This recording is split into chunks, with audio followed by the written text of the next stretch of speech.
Ahora sí. ¿Ya? Entonces, yo les comentaba que este paciente había tenido la mala suerte de que le encontraron un cáncer de pulmón eh, en abril de este año, ¿m? En el cual estaba en una etapa 2, un T2, N2, o sea, lo que quiere decir que de fondo, y M0, un T2 que su tamaño era mayor a 1 centímetro, eh, y tenía 2 linfonodos, creo que paratraqueales. ¿Mm? Entonces, ¿qué es lo que se le hizo a este paciente? Le hicieron una lobectomía inferior derecha y le sacaron un pedazo del segmento del lóbulo superior derecho. Y además de sacarte también, hacer una linfadectomía, le sacaron los ganglios linfáticos en la zona mediastina. Por esas cosas, también se hizo una tonsilectomía bilateral. ¿Quién sabe lo que es una tonsilectomía? ¿Alguien sabe? Me imagino que la extracción de una tonsila, profe. ¿Ya? ¿Y cuáles son las tonsilas? La amígdala, La profe. amígdala, sí. Bien, bien, súper bien. Ya, entonces le sacaron las amígdalas el 24 de febrero. ¿Mm? Eso fue justo antes de que le hicieran la operación. Entonces, no tomaba algunos medicamentos, paracetamol, tramadol, eh, post la cirugía, ¿ya? Tabaco, 40 paquetes por año, y lo había suspendido hace 2 meses, así que con eso se iba a salvar. Imagínense, 40 paquetes por año, ¿no? Igual es harto. Eh, bueno, el asunto es que este señor tenía molestias en la zona para tragar, y también, aparte de eso, le encontraron un cáncer de amígdala izquierda, que estaba en etapa inicial, un PT1, N1, M0, ¿ya? Proveniente de virus papiloma humano, ¿ya? Entonces, un linfonodo y sin metástasis, ¿ya? Entonces, le sacaron, o sea, se empieza a hacer hace un año atrás, por esa sensación del cuerpo extraño, le comenzaron a hacer imágenes, y entonces ahí se decidieron, al hacer la imagen, encontrar el cáncer de pulmón, del cual se operó en abril, y luego el cáncer de amígdala izquierda. ¿Mm?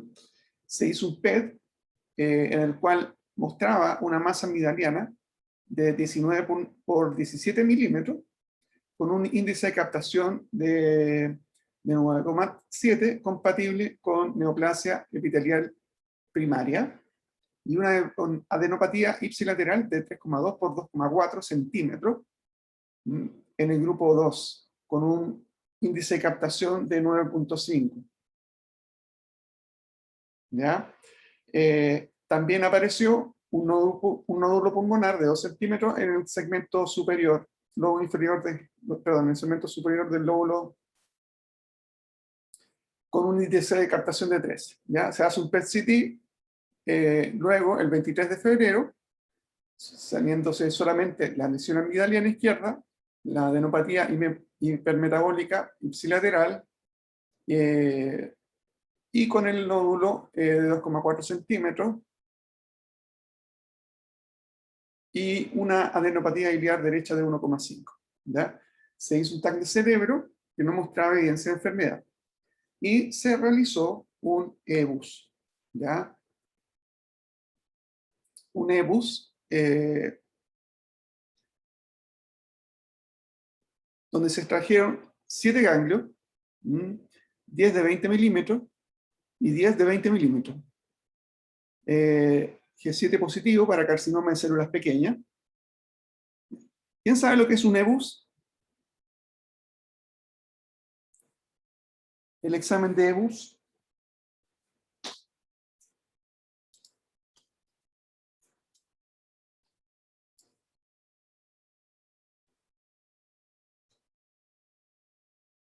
¿No? ¿Nadie? No, profe. EBUS significa endobronquial ultrasonido. ¿Mm? Es una técnica que se utiliza con un transductor que se mete endobronquial y va haciendo, tiene la capacidad de poder hacer una imagen de ultrasonido y también poder hacer punciones. Se puede hacer punciones para poder sacar muestras de tejido. Y eso es el EPUS. ¿Ya? No lo hacen en todos lados, así que igual también es un procedimiento bastante caro. Entonces, miren, le hicieron una cirugía donde le sacaron, le hicieron, perdón, le sacaron la amígdala izquierda y encontraron que era un espino celular, ¿ya? Después se hizo la lobectomía inferior derecha, mala resección parcial en bloque. Entonces ahí tenía otro carcinoma, ¿ya? Entonces, en conclusión, el paciente lo derivan para tratamiento de la amígdala porque con la cirugía que se realizó en el pulmón, ya se había sacado suficiente como para poder admitir que eso ya estaba tratado, ¿ya? Entonces a este señor le van a hacer una radioquimioterapia, y en el cual le van a dar 70 Gray en 33 fracciones, ¿ya? Para poder, en el fondo, consolidar el tratamiento. Entonces, fíjense, esta es la simulación. Se utilizó el paciente de cúbito supino, se utilizó una máscara de 5 puntos, y se puso, miren, aquí en la boca, un separador para abrir la boca y dejar la lengua debajo separado del paladar, ¿ya? Eso pensando en que en el fondo le van a poder proteger el paladar blando de la zona de la lengua, ¿ya? Aquí ustedes pueden ver, fíjense, aquí está el separador, y es un tubito con un cuadrado, ¿ya? Y por ese tubito el paciente puede respirar, ¿ya? Y una de las gracias de esta máscara de 5 puntos es que permite fijar bastante bien los brazos, ¿ya? Los hombros, y lo que hace es que esto sea bastante reproducible. Entonces, miren, lo que aquí les quería mostrar es... Profe, Sí, dígame. ¿esas máscaras se hacen para cada paciente o es un estándar? No, se hacen para cada paciente. Ah, ya, perfecto. Eso. Es súper personalizado esto, porque en el fondo todos somos distintos. Y dependiendo de de lo que vayamos a tratar, va a ser un poco la posición en la cual nosotros queremos dejar al paciente. Por ejemplo, en este caso, fíjense que si nosotros quisiéramos tratar el cerebro, ¿ya? Esta posición no nos acomodaría mucho. Lo que nosotros trataríamos de hacer es que la cabeza gire,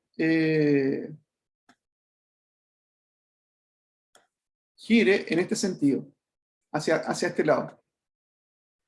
Por decirlo así, la línea órbito-meatal tiene que quedar lo más perpendicular a la mesa para un tratamiento de cerebro, ¿ya?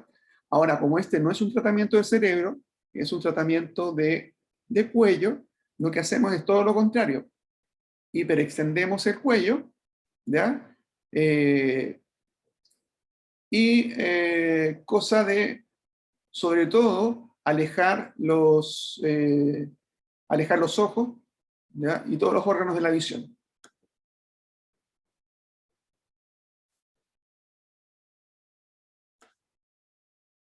¿Ya?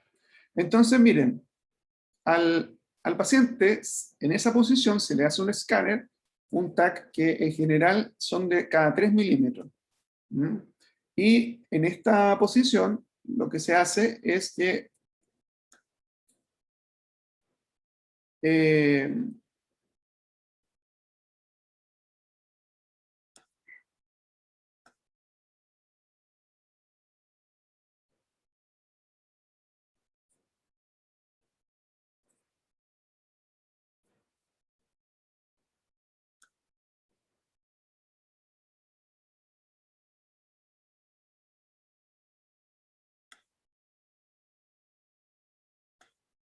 ahora sí. Ya, entonces fíjense lo que les estaba comentando, que estos cortes se hacen cada 3 milímetros y se hace un TAC con y sin contraste, ¿ya? Y la idea es ir marcando todas las estructuras que vamos a irradiar, como también las zonas de las estructuras que nos interesa proteger. En este caso, el paciente tenía tenía afectada el lado izquierdo, derecho, izquierdo, y aquí ustedes pueden ver el ganglio linfático que estaba aumentado de tamaño. Ese es el ganglio, ¿ya? Lo que está alrededor es un margen, es el margen que se da uno por el PTB. Esto no sería nuestro PTB de alto riesgo, donde tenemos el ganglio, y aquí tendríamos un PTB para la zona de riesgo intermedio, y luego acá, fíjense que tendríamos los linfonodos de bajo riesgo, ¿ya? ¿Ya? Por otra parte, en la otra vista, ustedes pueden ver aquí, miren, tenemos la parótida, la laringe, tenemos también parte de la tiroides, ¿ya? Entonces, esto es lo que yo les quería mostrar. Acá hay dos. La técnica de tratamiento es una técnica de VMAT, ¿ya?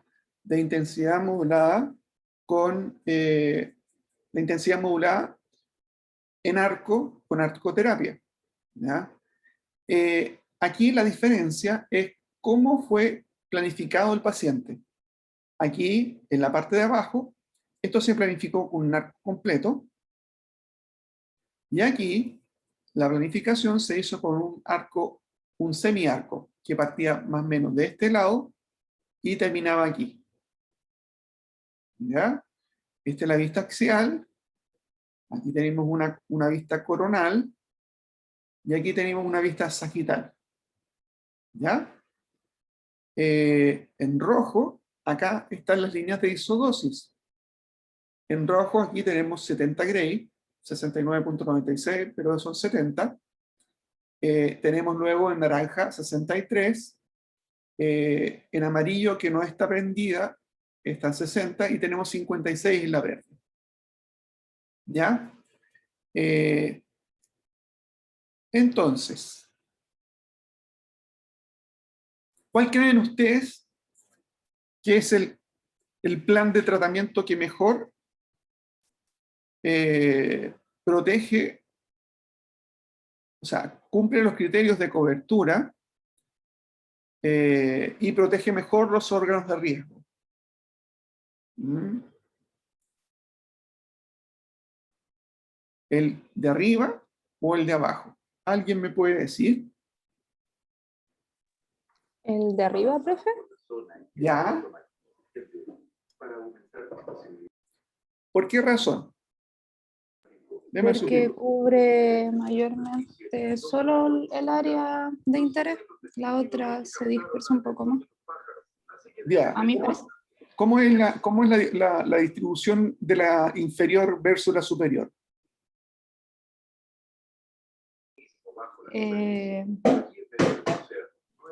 No sé cómo explicarlo, profe. Ya, pero es más como, Profe, Pero está el es más, como más separada, como más. más No, La de disperso, arriba, ¿cierto? abajo, sí, claro, es más amplio, profe. Claro, De hecho, la de está abajo está más, afectando la médula del paciente y arriba creo que no alcanza. claro. La isodosis que se muestra aquí es la isodosis de los 30 Gray, ¿ya? 30 y después vendría creo que 45 y 53, ¿ya? Fíjense, la gracia de esto es que le podemos hacer quite bastante bien a la médula. No así que la isodosis de los 30 Gray aquí prácticamente pasa completamente hacia el lado contrario, ¿ya? Entonces, uno de los criterios que uno cuando planifica estos casos es siempre tratar de acotar lo más posible el, el plan de tratamiento a las zonas de interés, protegiendo al máximo las zonas de los órganos de riesgo. ¿Mm? ¿Por qué razón? Porque miren, si bien es cierto, aquí yo veo que igual tengo súper buena cobertura, pero aquí el único, entre comillas, lo único que no estaría como muy bien es el asunto de la dispersión de la dosis. En el fondo, como que chorrea demasiado la dosis hacia los tejidos blandos. Tenemos mucha dosis hacia los tejidos sanos que están alrededor. No así que aquí, que si se fijan, está mucho más acotado a la zona irradiar. ¿Ya? Aquí también lo pueden ver. En la vista sagital está prácticamente muy respetada la línea media, que la isodosis no pasa hacia el otro lado, versus aquí, que en la misma altura, en este plan, pasa prácticamente de manera completa. ¿Ya? Fíjense, esta es la zona donde está la amígdala. Aquí tenemos, miren, la zona donde está la amígdala, y acá tenemos el linfonodo, el ganglio. Aquí está un corte sagital, ¿ya? Donde está la zona de la amígdala, que está bastante bien acotado nuevamente, y aquí en el plano inferior también, que la isodosis también está demasiado dispersada hacia los órganos de riesgo. ¿Ya? Esto es como lo mismo, recién. Pero ¿qué les quiero mostrar aquí? Acá hay otro detalle, miren, fíjense. Dicen dosis máxima, acá. Y acá dice 77.2 y aquí dice 77.3. Esta dosis máxima que se reporta aquí es la dosis máxima que hay en todo el volumen irradiado. ¿Ya? Esto es el voxel max, el voxel de dosis más alta que tiene el paciente en este tratamiento. ¿Ya? Esto es para tener, en el fondo, un indicio de cuál está mucho más acotado que el otro. Pero en ese sentido, fíjense, están prácticamente iguales, no hay mayor diferencia entre uno y otro. Entonces, una de las cosas que nosotros tenemos que ver, que yo les podría preguntar, al menos, enunciar por lo menos 5 estructuras anatómicas de, de, de riesgo, de un órgano de riesgo, que estarían involucrados en este caso. ¿Alguien me podría comenzar a hablar? ¿Me podría dar algunos indicios? ¿Alguna estructura anatómica de riesgo? la médula, profe, Muy bien, ya, el tenemos nervio una. óptico. Tiroides, El tiroides, ya, la tiroides. ¿El nervio óptico, profe? O sea, el Está cristalino. el cristalino, pero estamos lejos. Sí, pero en las fotos que usted mostraba había una porción que Veamos. irradiaba hasta los ojos. Pero mira, veamos. Aquí, acá está el Aquí no ojo. pasa, sí. Acá está el ojo. Y hasta acá llegamos con la irradiación. Ah, no llega. Toda la razón. Está muy lejos. Ujú. ¿Ya? Porque yo estaba enfocándome en esa. Entonces, en la de colores, Claro. el coronal se veía como que alcanzaba la estructura del ojo. Por eso pensaba que podía ser. ¿Ya? ¿Qué otra cosa tenemos por aquí? Que está dentro de la zona, porque dijimos ya, Las glándulas salivales. perfecto, estupendo, muy bien. Entonces dijimos, a ver, recopilemos. Médula, tiroides, glándulas salivales, ¿qué otra cosa más? Son 4 que tenemos, necesitamos 4.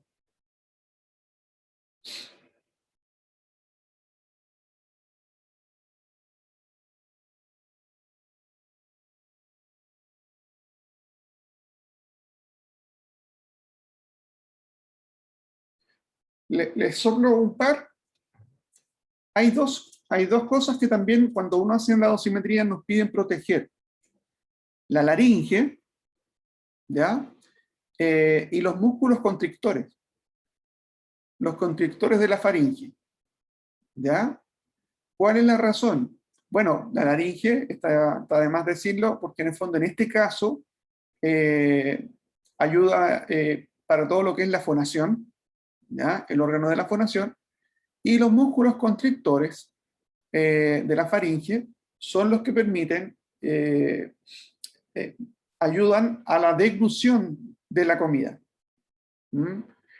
Cuando uno se ha estudiado que con dosis muy altas, ¿ya? Estos músculos deglutores comienzan a dañarse y no comienzan a funcionar bien, ¿ya? Y los pacientes les cuesta tragar por esta razón. Entonces nos piden también que limitemos las dosis hacia los músculos constrictores y la laringe, ¿ya?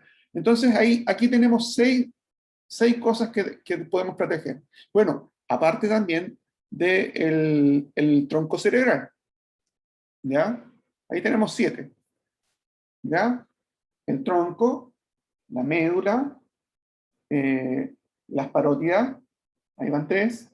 Tenemos la laringe, los constrictores, y ahí van 5. ¿Y cuál otro dije? Bueno, ya, ahí tenemos 5, ¿ya? ¿Por qué son importantes las parótidas?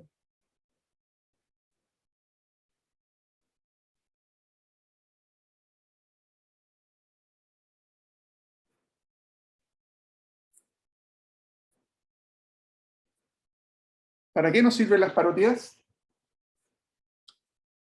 La ¿Se secreción con salival. saliva? Eso.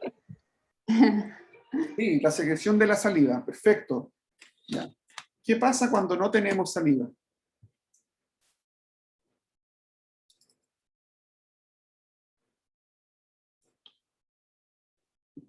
Se seca la boca. Justamente, se nos seca la boca, ¿ya? Por eso ahí vamos todos ahí a buscar una cerveza. No. Profe, pero puede tener que ver con que aumentan las bacterias a nivel bucal, porque yo me acuerdo que cuando la producción de saliva disminuía a nivel de las parótidas, estas podían como estaban más propensas a infecciones bacteriales. Justamente, sí, de todas maneras, ahí ya, son más propensas. De hecho, sobre todo a las infecciones por hongos. En general, a los pacientes les dejan toda una serie de medicamentos para hacer enjuagues para que mantengan a raya sobre todo los hongos.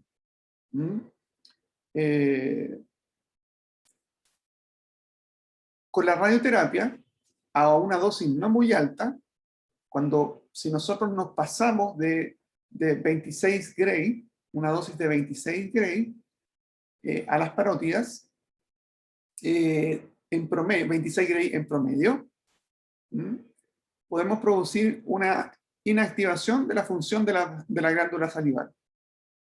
¿Ya? Ahora, el sistema de las glándulas salivales no solamente son las parótidas, también tenemos las glándulas submandibulares, ¿ya? Entonces, acá arriba tenemos las glándulas parótidas, y como acá abajo, al lado de la mandíbula, se encuentran las submandibulares.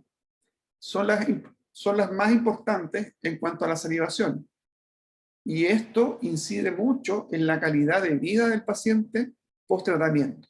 Imagínense quedar con la boca seca, aparte de que en el fondo implica estar tomando agua todo el tiempo para mojarse la boca, implica también, por otra parte, que no sienten los sabores. No sienten los sabores y realmente, desde el punto de calidad de vida, eso los afecta bastante. ¿Ya? Por eso, en los cánceres de cabeza y cuello, es una técnica de elección las técnicas de intensidad modulada, porque podemos hacer estas clases de tratamiento, de poder irradiar a una dosis bastante alta a la zona, y a la zona donde queremos bajar la dosis, que en este caso es de la parótida izquierda, y en este caso, por ejemplo, de la submandibular derecha, podemos protegerla bastante bien. Acá, aparte también, bueno, de la médula y el tronco. ¿Ya? Bueno, dimos la respuesta.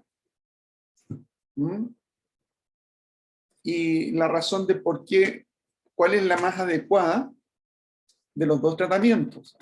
¿Ya? Ahora, dentro de las baterías de posibilidades para poder tratar a un paciente con cáncer, ¿qué tenemos? ¿Cuáles son las modalidades de tratamiento?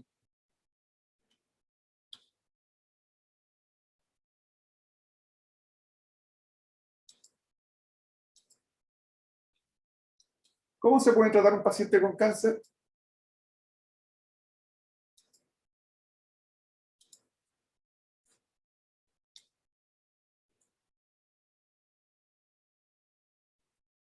Con quimio, profe, Ya, con quimioterapia, esa es una, perfecto. ¿Con qué otra modalidad? no sé si la cirugía es un tratamiento. Pero por supuesto que un tratamiento.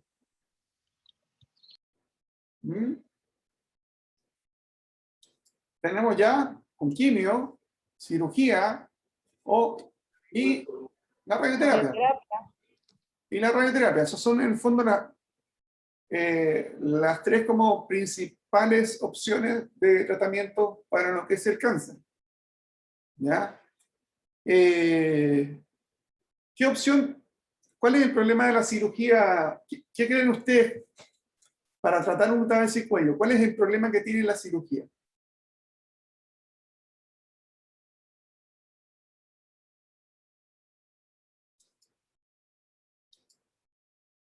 ¿Es muy invasiva, profe?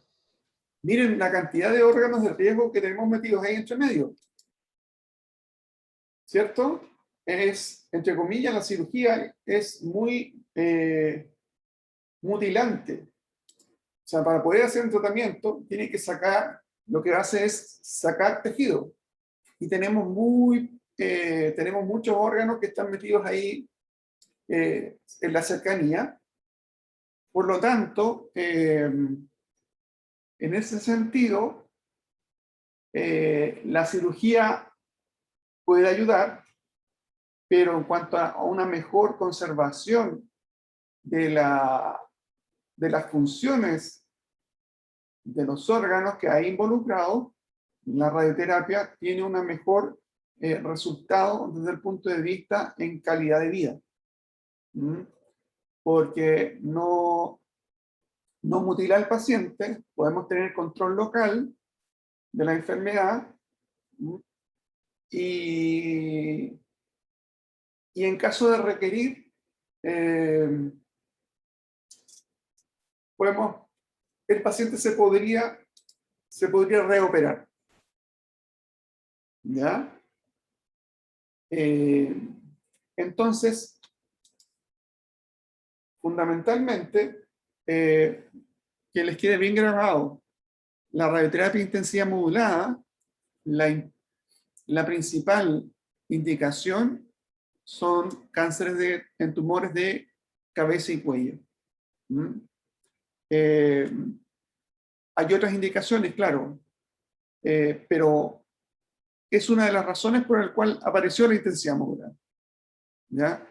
cómo poder irradiar estos órganos a una alta dosis, protegiendo los órganos que están en los costados. ¿Mm? ¿Se fijan? Ahora miren. Aquí, ¿qué es esto? ¿Alguien me puede decir lo que es esto?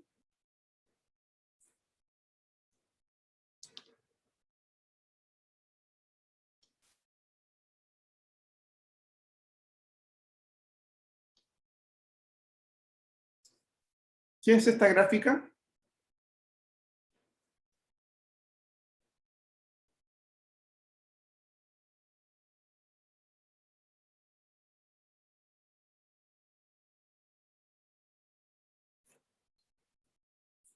Esta gráfica, chicos, es un histograma dosis-volumen. ¿Ya? Aquí tenemos, es una gráfica que nos muestra la dosis que está involucrada y por el otro lado tenemos el porcentaje de volumen en este otro eje. ¿Ya? Y cada una de estas líneas corresponde a un órgano, a un órgano que se está irradiando. Este es un histograma de tipo diferencial, ¿ya? En el cual, fíjense, aquí tenemos los órganos blancos, los PTB, de 56, este que está en punteado, no sé si se ve bien, y hay uno que está en continuo. El que está en punteado corresponde al que tenía la dosis más dispersada a través del cuerpo, ¿ya? Y si se fijan ustedes que en esto hay una pequeña diferencia, pero en cuanto a cobertura prácticamente los dos llegan igual, ¿ya? Cubre un poco más, pero aquí, ¿cómo se llama? Hay una diferencia entre uno y el otro. En los otros órganos, fíjense que prácticamente están iguales, ¿ya? Pero fíjense aquí, la diferencia en las parótidas, en la parótida izquierda. Acá tenemos la gráfica de la parótida izquierda del primer plan, del que estaba más dispersado, en el cual yo les decía que a los 26 Gray en promedio inactivábamos la parótida. O sea, si nosotros sacamos el promedio de esto, ¿ya? La dosis promedio aquí nos da alrededor de 29 por aquí, ¿ya? Acá, en este otro caso, la dosis promedio prácticamente nos da alrededor de 80. Los 26, un 80%. ¿Ya? Con este tratamiento, la parótida prácticamente está liquidada.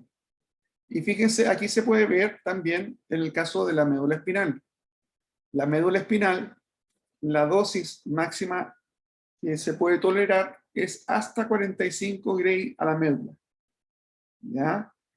Cuando nos pasamos de esa dosis, comienza a aumentar la probabilidad de producir un daño en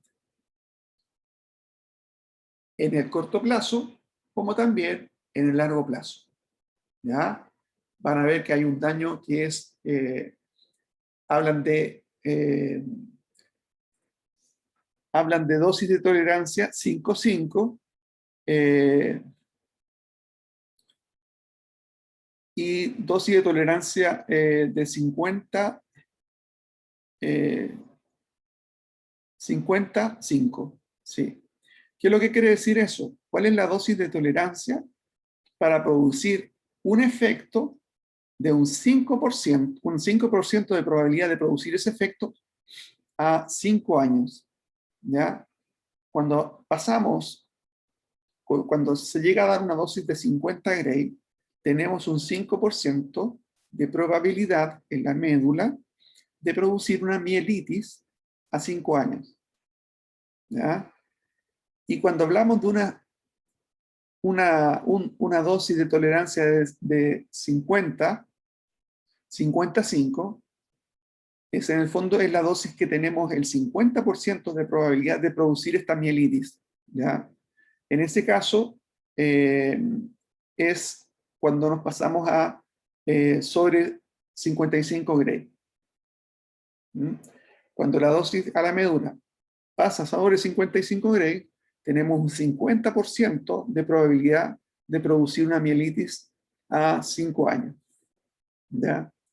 Y bueno, y puede pasar de una mielitis a producirse hasta una necrosis. Y ahí producimos un daño permanente al paciente. ¿Ya? Entonces,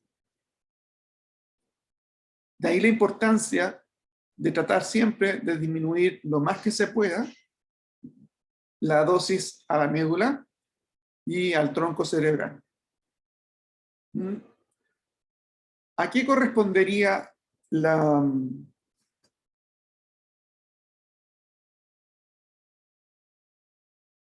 ¿A qué correspondería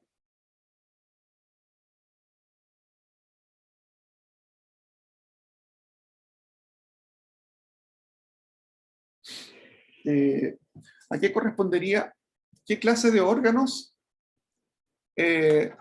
cómo se clasifican los órganos de riesgo según su probabilidad de daño?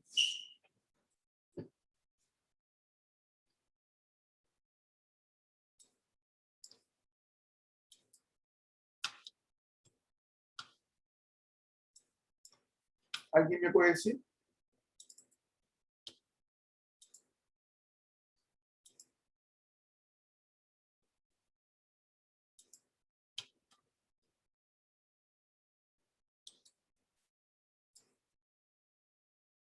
¿Cómo, profe, fue la pregunta?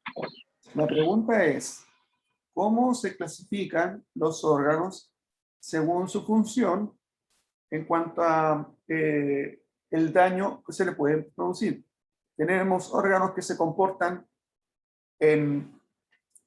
¿En serie y en paralelo? Correcto, eso. ¿Y la médula sería de qué tipo? ¿En serie? Ya, ok, súper. ¿Y en el caso de los pulmones? En Mm. paralelo. ¿En paralelo? ¿Ya? ¿Qué quiere decir que sea en paralelo?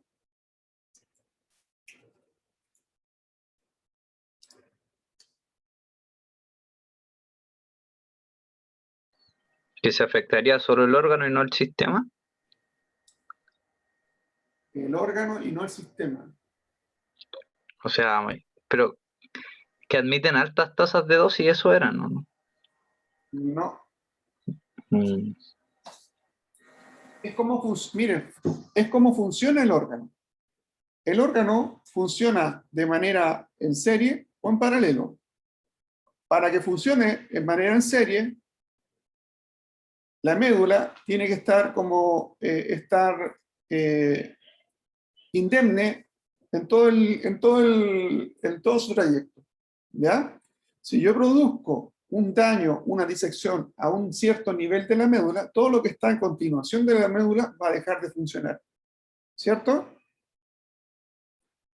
¿Qué pasa con los pulmones? En el caso de los pulmones, yo puedo producir un daño a una cierta parte del pulmón, pero ¿qué va a pasar? El resto del pulmón va a poder seguir funcionando. Por lo tanto, ese órgano decimos que se encuentra en paralelo porque aunque yo dañe una cierta cantidad de ese órgano, el órgano va a ser capaz de seguir cumpliendo su función. ¿Se entendió? Pero, profe, también tendrían que ver con la cantidad de dosis que toleran los órganos. Por Claro, ejemplo, claro, de todas maneras, pero ahí, es de ahí la importancia, porque resulta que, miren, si yo hablara de la médula, y en fondo yo hablo de una dosis umbral, de la cantidad de dosis, que en el fondo trato de que no se pase de 45 Gray, ¿ya? Por lo tanto, aquí, fíjense, estoy justo dentro de los 45. ¿ya? Si nos pasáramos con la dosis, ¿ya?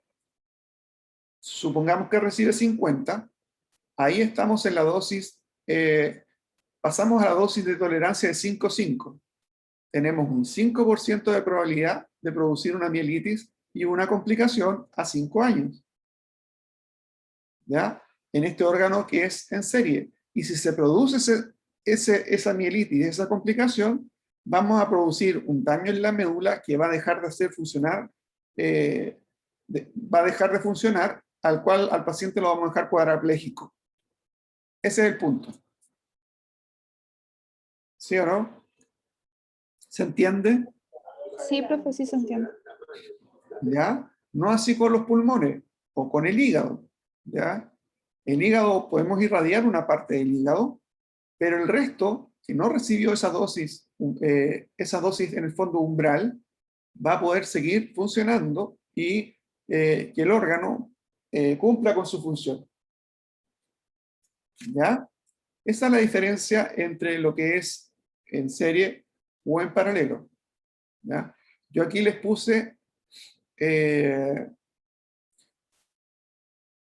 acá, en el caso de las parótidas, este es un órgano que es una mezcla entre serie y paralelo.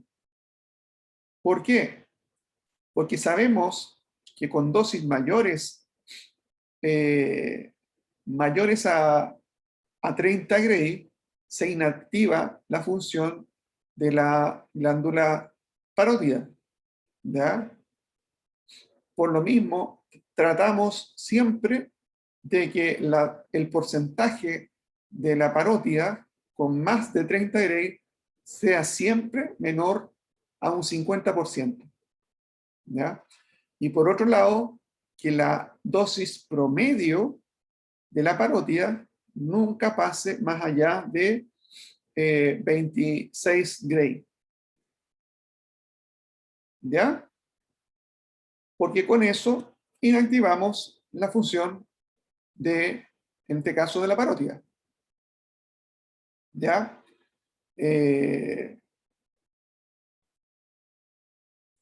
Y la complicación sería dejar al paciente con la boca seca. ¿Ya?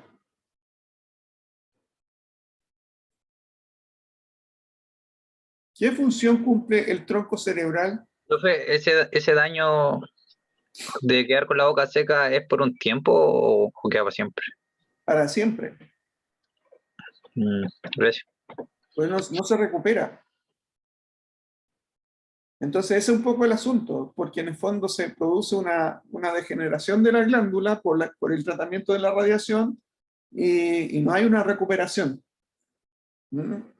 Entonces, entre comillas, lo dejas con la boca seca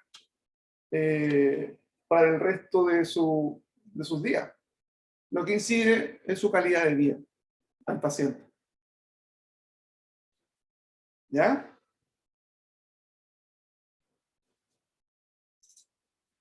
¿Estamos claros con el histograma dosis volumen o no? Sí, profe. ¿Ya? Miren, eso en referente a los órganos de riesgo. ¿Ya? Yo les decía que los órganos en serie es importante la dosis máxima que reciben. En los que son órganos que son paralelos, la importancia es la dosis promedio. En el caso de la parótida, fíjense, como un órgano que es en paralelo, ¿ya? Acá la importancia es tratar de que la dosis promedio sea lo más baja posible. ¿Ya? Podemos tener dosis cercanas a los 70 Gray, ¿ya? La parte de la parótida que está pegado al volumen blanco. Pero lo importante es que también la dosis caiga lo más rápidamente hacia la zona de las dosis bajas.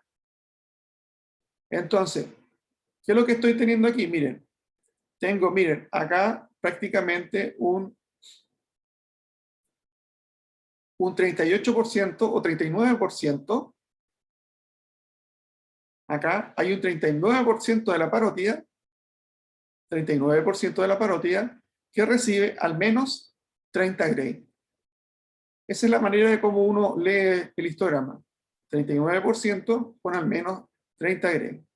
Y bueno, uno va a la estadística de acá, a esto, y ves cuál es la dosis promedio de toda esta curva. ¿Ya? Entonces, una de las formas de optimizar esto es tratando de que, diciéndole al planificador que trate siempre de bajar la dosis promedio. No importa la dosis alta, podemos aguantar, podemos ser capaces de admitir que hayan dosis altas dentro del plan en la zona del órgano de riesgo.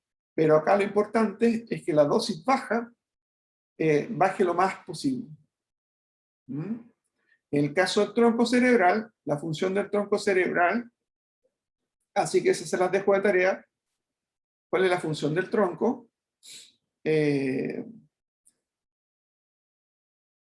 La dosis del tronco cerebral es un poco más alta que la dosis de la médula.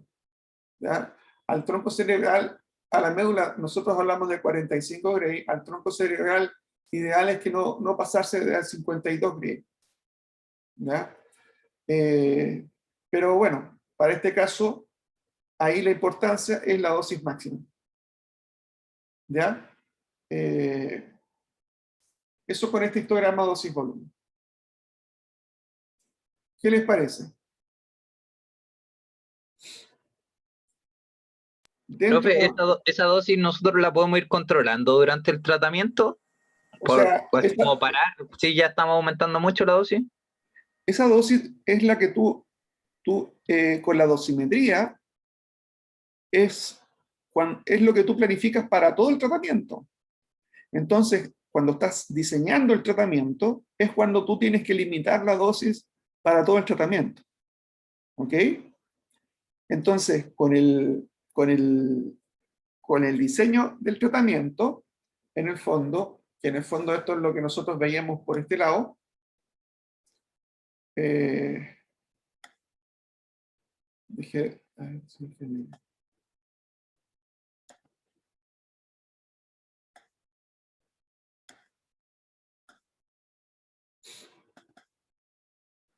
con este diseño, yo hago este diseño, y este diseño todos los días se va a dar en esta misma forma de la isodosis.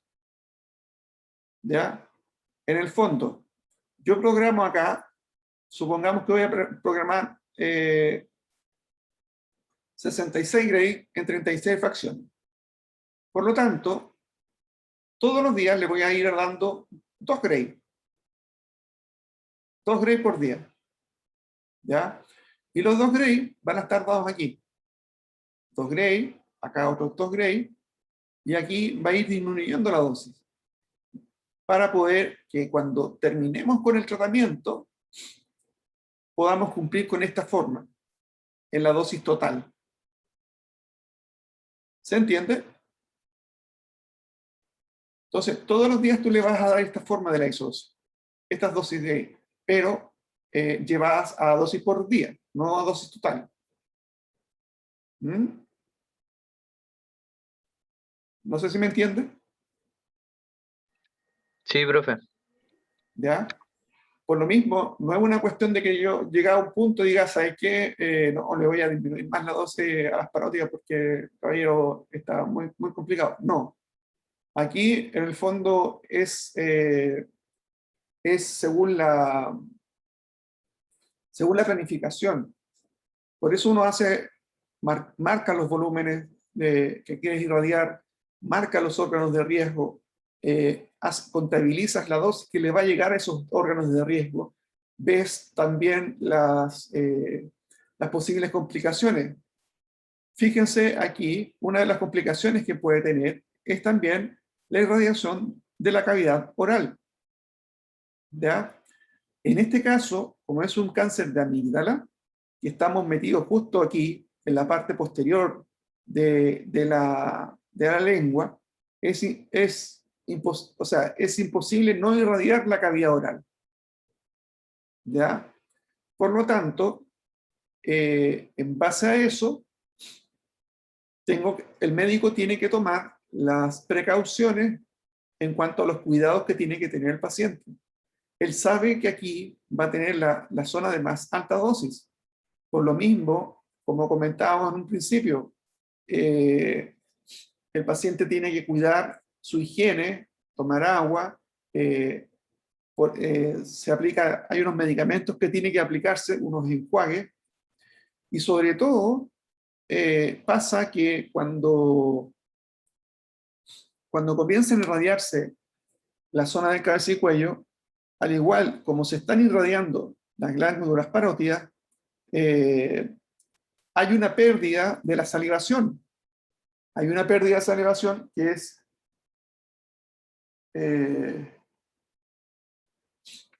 es de tipo momentánea, pero que después se puede recuperar. Pero cuando nos pasamos de la dosis, eso ya no se puede recuperar, ¿ya? Entonces, el paciente, ¿qué le va a pasar? Que la saliva que sale, que le va a salir mucho más, más viscosa, ¿ya?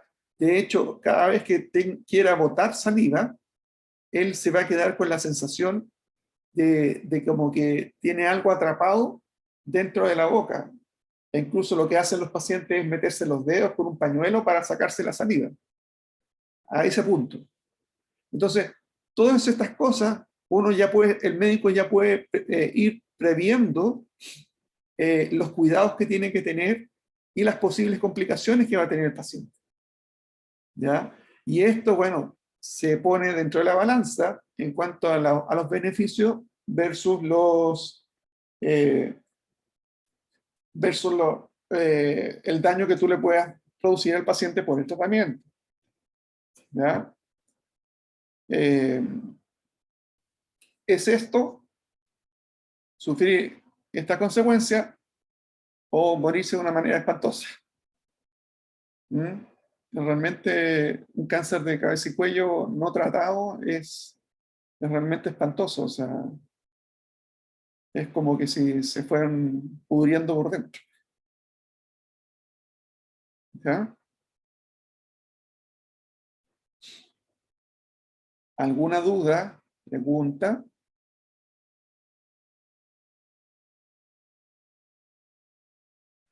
Lo que voy a hacer, les voy a mandar una clase de IMRT y lo otro que les voy a pedir que hagan una especie de glosario con términos de radioterapia.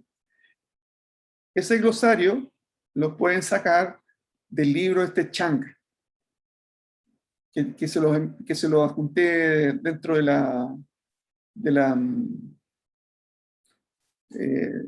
ahí en el sitio. ¿Ya? Y de todas maneras, bueno, yo voy a poner las cosas más importantes para que en el fondo esto le ayude a clarificar los conceptos, ¿ya? Y si es que no lo entienden, siéntanse con toda la libertad de poder escribirme, ¿ya? Me pueden escribir por correo, ¿ya? Mi correo, se los canto al tiro.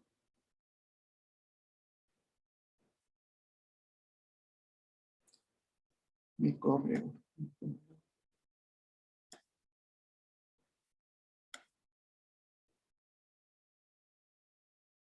Es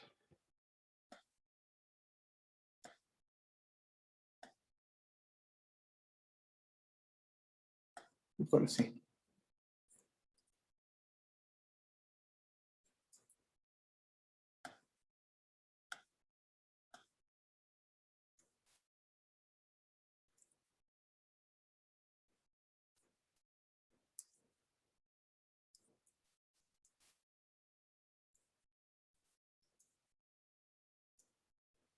¿Ya?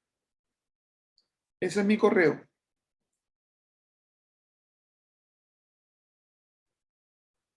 Ya, profe, gracias. Ya, vamos a hacer eso, ya. Les voy a dejar esa clase y vamos a hacer un glosario con términos que los pueden sacar de ese libro. Ese libro se los recomiendo, es bastante bueno porque da los conceptos de manera bien acotada, con el concepto sin tanta verborrea, ¿ya? Sin tanto término. Si ustedes quieren buscar profundizar más, hay otros libros, hay un par de libros más que también se los adjunté. Ahí pueden volver a revisarlo. ¿Ya? Eso, chiquillos.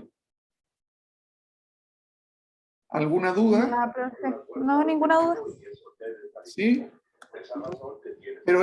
Pero miren, ese es el estilo de las preguntas del examen de grado. ¿Ya? Y si es que tienen la mala fortuna de sortear radioterapia, no piensen solamente en estudiar lo que es radioterapia. Traten de repasar otras cosas, como escáner, como imágenes, me refiero un poco de resonancia, un poco de medicina nuclear. Sobre todo medicina nuclear, porque, por decirle, porque yo les puedo mostrar los volúmenes blancos, cómo se pueden dibujar. El médico hace fusiones de imagen. Toma una imagen de resonancia y la va a fusionar con la imagen de tomografía. Y en base a eso va a ser el dibujo. ¿Ya? Entonces, ahí es importante que ustedes se manejen con qué secuencias son mejores para ver, qué sé yo, en cerebro, para ver lo que es edema, para ver lo que son irrigación. Entonces, esos son datos no menores. Que no les vaya a pasar, porque yo le puse en uno de los exámenes puse una imagen que correspondía a un PET-CT, a una imagen de PET, y el alumno me respondió que era una secuencia de resonancia. Entonces, se fijan que en el fondo eso no es que, si bien es cierto, esto no es resonancia, pero tienen que saber eso. O sea, tienen que manejar con todos esos otros temas. ¿Ok? Sí, profe. Ya, chicos. Estamos entonces en contacto. Ya, profe, estamos hablando. Chao, Gracias. profe, que esté bien. Chao, Igual. bien. Cuídese. Chao.